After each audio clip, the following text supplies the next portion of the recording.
Jones here. Thought I put out another video. I wanted to touch on a subject because it was brought up twice to me. It's pretty much about drug addiction and more specifically opiates. I don't know nothing about opiates. I never did opiates.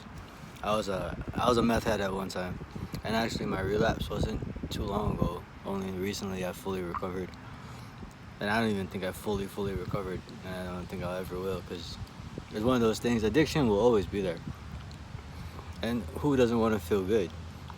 Let's be honest. That's why we do drugs, right? It's to feel good.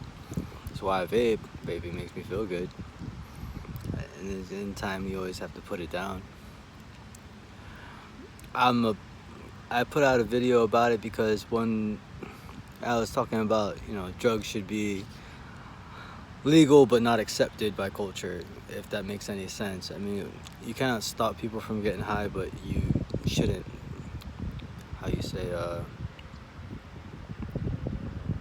it shouldn't be promoted. It's not a good thing.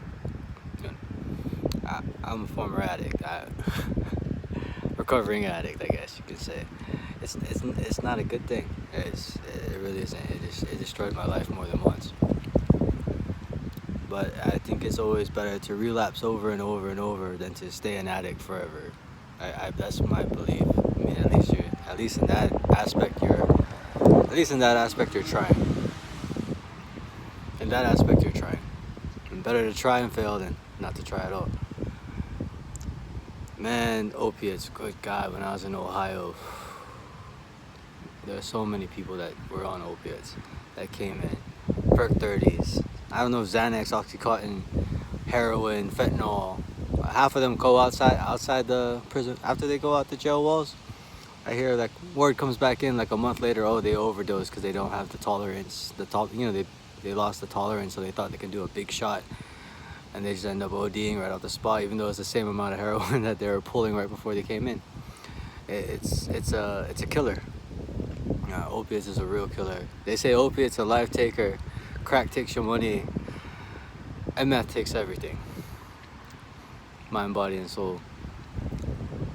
It's enough about the bad things though. If you can beat addiction, that's one of the hardest things to ever do, is to beat addiction. So after you beat addiction, you're pretty much ready to take on the world. If you really think about it, all the creativity you use to get high, finding a way to get money, stealing somebody's garden gnome off their lawn, oh, I can get 20 for this. All of that can be used toward different ways. It's, the drugs was the motivator for you to get creative, to find a way. And, without the drugs, there's still no reason not to find a way. It's not a positive thing, but I think it's one positive thing you can pull from being a former addict, is knowing what it's like to be all the way at the bottom, scrounging around just to live and just to get high. If you're not getting high, I'm busy. If you're not getting high, then you're living. Anyway, hope it helps. Jones out.